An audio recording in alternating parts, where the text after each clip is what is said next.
साथियों नमस्कार, स्वागत है आपका अपने चैनल सक्सेस जंक्शन एक कदम सफलता की ओर में। और हम लेकर के आ गए आपके लिए सभी प्रतियोगी परीक्षाओं की दृष्टि से अति महत्वपूर्ण 360 डिग्री करंट अफेयर्स, यानी कि यहाँ पर आपको हर एक प्रश्न के बारे में 360 डिग्री एंगल से यानी कि पूरी जानकारी दी जाएगी, जिससे अगर उससे संबंधित कोई अन्य प्रश्न भी आपकी परीक्षा में देखने को मिलता है तो आप उसे भी बड़ी आसानी से सॉल्व कर सकते हैं। तो चलिए बिना समय गवाए हुए सीधे चलते हैं आज के सेशन की ओर और आपको बताते हैं कि आज के सेशन में क्या क्या होने वाला है। देखिए, तो टुडे सेशन की बात करें तो सबसे पहले यस्टरडे का रिवीजन कराया जाएगा, यानी कि कल हमने जो आपको करंट अफेयर कराई है उसमें से रैंडमली 3 प्रश्न आपसे पूछे जाएंगे और आपको अपने आप को खुद ये चेक करना है कि कल वाली करंट अफेयर आपको याद है या फिर नहीं याद है। उसके बाद टुडे करंट अफेयर यानी आज की करंट अफेयर के जो भी महत्वपूर्ण प्रश्न बन रहे होंगे वो आपके सामने फुल डिटेल में इन्फॉर्मेशन के साथ में लेकर के आ जाएंगे। उसके बाद एमपी करंट अफेयर यानी कि मध्य प्रदेश करंट अफेयर से संबंधित महत्वपूर्ण प्रश्न जो भी बनेंगे वो आपके लिए लेकर के आ जाएंगे। उसके बाद में स्टैटिक जीके, सभी प्रतियोगी परीक्षाओं की दृष्टि से अति महत्वपूर्ण स्टैटिक जीके, सभी परीक्षाओं में स्टैटिक जीके जरूर पूछी जाती है, तो स्टैटिक जीके के कुछ महत्वपूर्ण प्रश्न हम आपके लिए लेकर के आएंगे। उसके बाद में करंट अफेयर का एक अवार्ड डिस्कस करेंगे, होमवर्क विद स्क्रीनशॉट, यानी कि रोज हम आपसे एक प्रश्न पूछते हैं, उसका जवाब जो लोग भी देते हैं उनका नाम आपको यहाँ पर वीडियो के अंत में स्क्रीन पर दिखाई देता है। तो आज भी उनका नाम आपको दिखाई देने वाला है जिसने भी यहाँ पर आंसर किया होगा।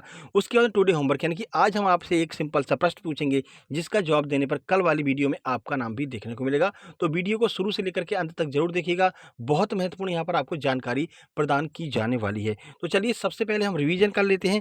आइए देखते हैं रिवीजन का पहला प्रश्न।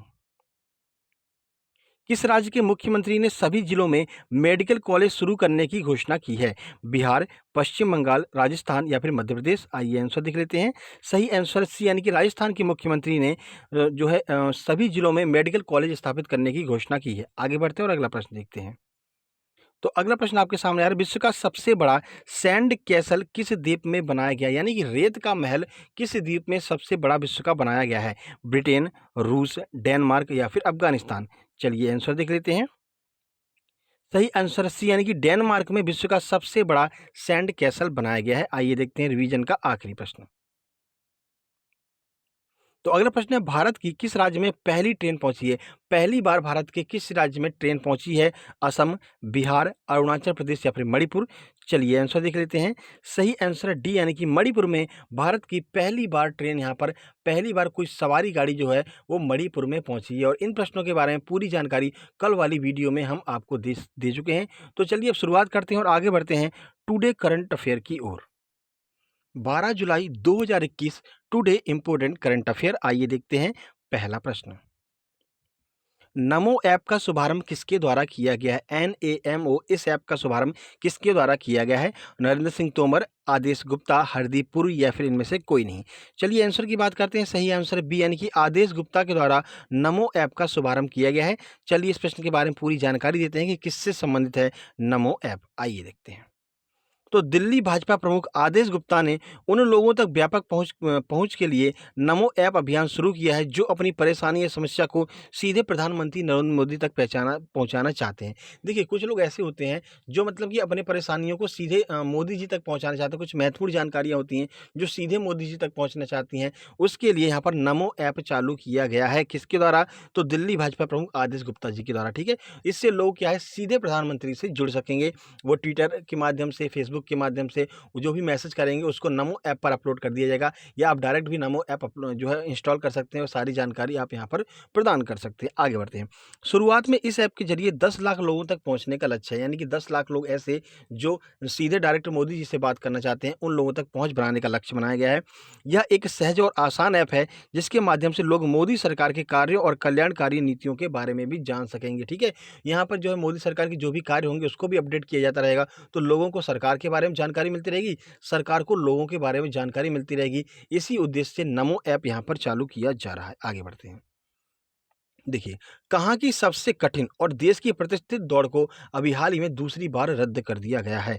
लद्दाख, जम्मू कश्मीर, गुड़गांव या फिर इनमें से कोई नहीं? और यह प्रश्न बहुत ज़्यादा महत्वपूर्ण है। क्यों महत्वपूर्ण है? आपको आंसर देखकर ही पता चल जाएगा। देखिए, सही आंसर है ए, यानी कि लद्दाख की एक बहुत प्रतिष्ठित दौड़ है जिसे अभी हाल ही में दूसरी बार यहाँ पर रद्द कर दिया गया है। और हमने आपसे बार-बार कहा है, लद्दाख और जम्मू कश्मीर इससे संबंधित कोई भी प्रश्न आपको दिखाई देता है, तुरंत उस पर स्टार लगा लीजिए। बहुत ज़्यादा संभावनाएँ बढ़ जाती हैं ऐसे प्रश्नों की आपके एग्ज़ाम में आने की। सर ऐसा क्यों? क्योंकि लद्दाख और जम्मू कश्मीर को केंद्र शासित प्रदेश बनाया गया अभी हाल ही में अलग करके। इस वजह से इनसे संबंधित जितने भी प्रश्न होंगे आपके लिए महत्वपूर्ण साबित होंगे। आइए देखते हैं पूरी जानकारी।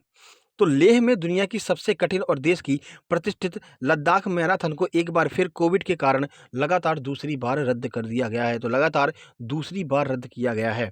2020 मैराथन के पंजीकरण 2022 में 7 से 11 सितंबर 2021 तक होने वाले नवे संस्करण के लिए मान्य होंगे। यानी कि जो 2020 में यहाँ पर होने वाली थी लद्दाख की जो दौड़ है वो अब 2022 में होगी और जो पंजीकरण है वो 2021 तक के लिए मान्य होंगे। ठीक है, आपको बस इतना याद रखना है कि कहाँ की दौड़ को रद्द कर दिया गया, तो लद्दाख की दौड़ को रद्द कर दिया गया है जो लद्दाख की राजधानी लेह में होने वाली थी। देखिए, यह मैराथन दुनिया की सबसे ऊंची मैराथन होने का दावा करती है जो 11,500 से 17,618 फीट की ऊंचाई पर आयोजित की जाती है। और आपको पता है जैसे जैसे ऊंचाई बढ़ती जाती है सांस लेने में दिक्कत होती रहती है और दौड़ना तो और भी ज़्यादा मुश्किल हो जाता है। इसीलिए इस दौड़ को सबसे कठिन दौड़ माना जाता है। ठीक है, तो याद रखिएगा लद्दाख में होने वाली इस दौड़ को अभी हाल ही में रद्द कर दिया गया है। आगे बढ़ते हैं और अगला प्रश्न देखते हैं। देखिए, जीआई प्रमाणित फॉसिल आम को कहाँ भेजा गया है, कहाँ पर निर्यात किया जा रहा है जीआई प्रमाणित फॉसिल आम को? दुबई, बहरीन, जर्मनी या फिर इनमें से कोई नहीं? चलिए आंसर देख लेते हैं। सही आंसर है बी, यानी कि बहरीन में यहाँ पर भारत के द्वारा आमों का निर्यात किया जा रहा है। और आम कौन सा है? तो जीआई प्रमाणित फॉसिल आम है जिसे यहाँ पर निर्यात किया जा रहा है। कुछ जानकारी देखते हैं। तो भारत में नए देशों में आम के निर्यात का विस्तार किया। जैसा कि आपको पता है जर्दालू आम को यहाँ पर जर्मनी भेजा गया है और सऊदी अरब भेजा गया है जर्दालू आम को। इसी तरह आम के निर्यात में भारत सरकार ने यहाँ पर वृद्धि की है। अलग-अलग देशों में आम का निर्यात किया जा रहा है, ठीक है? तो जो भी जीआई टैग प्रमाणित उत्पाद हैं, उनका यहाँ पर निर्यात किया जा रहा है। कल हमने आपको प्रश्न कराया था, लीची को यहाँ पर निर्यात किया गया था। उससे पहले आपको बताया था बिहार के पान को निर्यात किया गया था और अब यहाँ पर जो है इस आम को यहाँ पर निर्यात किया जा रहा है। कहाँ पर? बहरीन भेजा जा रहा है। तो कहाँ का है ये आम? तो याद रखिएगा पश्चिम बंगाल के मालदा जिले से प्राप्त भौगोलिक पहचान जीआई टैग प्रमाणित फासिल आम की किस्म की एक खेप 10 जुलाई 2021 को बहरीन को निर्यात की गई है। ठीक है? तो फॉसिल आम कहाँ का है याद रखना है, पश्चिम बंगाल के मालदा जिले में प्राप्त होता है। यह शिपमेंट दोहा कतर में आम के प्रचार कार्यक्रम की आयोजित होने के कुछ दिन बाद ही जो है यहाँ पर पहुँचाया जा रहा है। तो दोहा में अभी हाल ही में आम का प्रचार प्रसार किया गया था जिसका असर दिखा है और यहाँ पर ऑर्डर किया गया है कि बहरीन ने यहाँ पर आयात किया है हमारे आमों को। तो याद रखिएगा आम का नाम याद रखना है, कहाँ का ये आम है ये आपको याद रखना है। जीआई टैग किस राज्य के द्वारा मिला है इसको, ये भी आपको याद रखना है और बहरीन के लिए हमने यहाँ पर निर्यात किया है। अगला प्रश्न देखते हैं। तो विश्व जनसंख्या दिवस कब मनाया गया? 10 जुलाई, 11 जुलाई, 12 जुलाई या फिर 8 जुलाई? चलिए आंसर देख लेते हैं। सही आंसर है सी, यानी कि 11 जुलाई को विश्व जनसंख्या दिवस मनाया गया है। कुछ जानकारी आपको देते हैं, देखिए। तो हर साल 11 जुलाई को विश्व जनसंख्या दिवस मनाया जाता है। इस वर्ष 2020 की थीम क्या रही है? तो अधिकार और विकल्प उत्तर इस वर्ष की थीम रही है। थीम भी आपको याद रखना है। भारत में चीन के बाद दुनिया की सबसे बड़ी आबादी है, ठीक है? तो चीन के बाद में किसी की अगर आबादी है तो वो भारत की आबादी है। आबादी में भारत दूसरे नंबर पर है। हालाँकि धीरे-धीरे यहाँ पर चीज़ें कंट्रोल की जा रही हैं, लेकिन फिर भी अभी भी भारत दूसरे स्थान पर है, ठीक है? आगे बढ़ते हैं। श्रीनगर स्मार्ट सिटी की परियोजना का उद्घाटन किसके द्वारा किया गया है? नरेंद्र सिंह तोमर, एम वेंकैया नायडू, के चंद्रशेखर या फिर मनोज सिन्हा? आइए आंसर देखते हैं। सही आंसर है डी, यानी कि मनोज सिन्हा के द्वारा श्रीनगर स्मार्ट सिटी परियोजनाओं का उद्घाटन किया गया है। कुछ जानकारी आपको देते हैं, तो देखिए। जम्मू और कश्मीर के लेफ्टिनेंट गवर्नर मनोज सिन्हा ने 10 जुलाई 2021 को श्रीनगर स्मार्ट सिटी की कई परियोजनाओं का ई उद्घाटन किया, यानी कि इलेक्ट्रॉनिक तौर पर यहाँ पर उद्घाटन किया गया है। उपराज्यपाल कौन है? तो मनोज सिन्हा जम्मू कश्मीर के उपराज्यपाल हैं, याद रखना है आपको। परियोजनाओं में शहर भर में स्थापित वेरिएबल मैसेज डिस्प्ले और रेजिडेंस रोड पर नई भूतल कार की पार्किंग शामिल, ये सारी चीज़ें जो है यहाँ पर शुरू की जा रही हैं मनोज सिन्हा जी के द्वारा। उन्होंने माई श्रीनगर मोबाइल ऐप भी लॉन्च किया है जो श्रीनगर में नागरिकों और पर्यटकों की ज़रूरतों को पूरा करने वाला वन स्टॉप समाधान होगा। तो आपसे पूछा जा सकता है कि जो है माई श्रीनगर ऐप किसके द्वारा जारी किया गया? तो याद रखिएगा इसका उद्घाटन किसने किया है? तो मनोज सिन्हा जी ने भी इसका भी एक उद्घाटन किया है माई श्रीनगर ऐप का, ठीक है? चलिए आगे बढ़ते हैं और अगला प्रश्न देखते हैं। तो अर्जेंटीना ने किसे हरा करके कोपा अमेरिका कप जीत लिया है? बहुत महत्वपूर्ण ये प्रश्न है। यहाँ पर कोपा अमेरिका कप जीत लिया, कप है यहाँ पर, कब नहीं, याद रखिएगा। इस पर स्टार लगा लीजिए क्योंकि स्पोर्ट्स का बहुत महत्वपूर्ण प्रश्न है। नीदरलैंड, ब्राजील, स्पेन या फिर अमेरिका? आइए आंसर देखते हैं। सही आंसर है बी, यानी कि ब्राजील को हरा करके अर्जेंटीना ने यहाँ पर कोपा अमेरिका कप जीत लिया। और ब्राजील पता ही है आपको, फुटबॉल में अगर किसी का नाम आता है तो ब्राजील का नाम आता है, लेकिन ब्राजील को अभी हरा करके अर्जेंटीना ने यहाँ पर जो है कोपा अमेरिका जो है कप यहाँ पर जीत लिया है। देखिए, तो 10 जुलाई 2021 को कोपा अमेरिका फाइनल में एंजेल डी मारिया के गोल द्वारा अर्जेंटीना को मेजबान ब्राजील पर 1-0 से जीत मिलने के बाद में लियोनेल मेसी ने राष्ट्रीय टीम के साथ अपनी पहली ट्रॉफी जीती। लियोनेल मेसी कहाँ के खिलाड़ी हैं? अर्जेंटीना के खिलाड़ी हैं। पहली बार ये अपनी टीम के साथ में यहाँ पर खेल रहे हैं, यानी कि पहली बार इन्होंने ट्रॉफी जीती है अपनी राष्ट्रीय टीम के साथ में। ठीक है, अभी तक ये क्लब की तरफ से खेलते रहते थे। ठीक है, रियो डी जेनेरियो के मारकाना स्टेडियम में मिली जीत ने अर्जेंटीना के 28 साल के एक प्रमुख ट्रॉफी के इंतजार को समाप्त किया है। यानी कि 28 साल तक अभी कभी कोपा अमेरिका कप नहीं जीत पाए थे पिछले 28 साल से, तो यहाँ पर कोपा अमेरिका कप यहाँ पर जीत लिया गया है अर्जेंटीना के द्वारा। मेसी ने record 6 bar FIFA world player of the year का अवार्ड जीता है, उन्हें सबसे महान खिलाड़ियों में से माना जाता है। तो याद रखिए, फुटबॉल के खिलाड़ी लियोनेल मेसी ने 6 बार यहाँ पर फीफा वर्ल्ड प्लेयर का पुरस्कार जीता है, ये भी आपको यहाँ पर याद रखना है। टिक लगा लीजिएगा, यह प्रश्न महत्वपूर्ण है। आगे बढ़ते हैं। तो यहाँ से शुरू होती है 12 जुलाई 2021 मध्य प्रदेश करंट अफेयर। आइए देखते हैं पहला प्रश्न। छतरपुर जिले की कितनी ग्राम पंचायत को 100% टीकाकरण कराने पर पुरस्कृत किया गया है?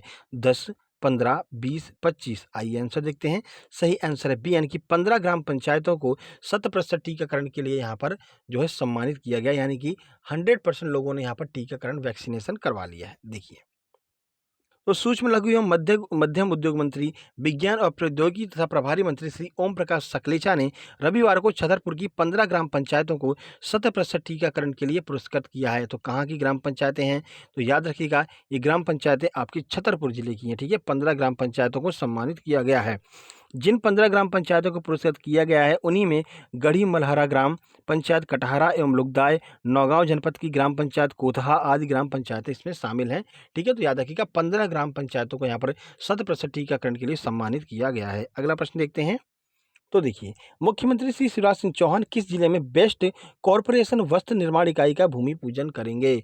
तो ऑप्शन ए है इंदौर, ऑप्शन बी है Bhopal, option C Ujjain, option number D है विदिशा।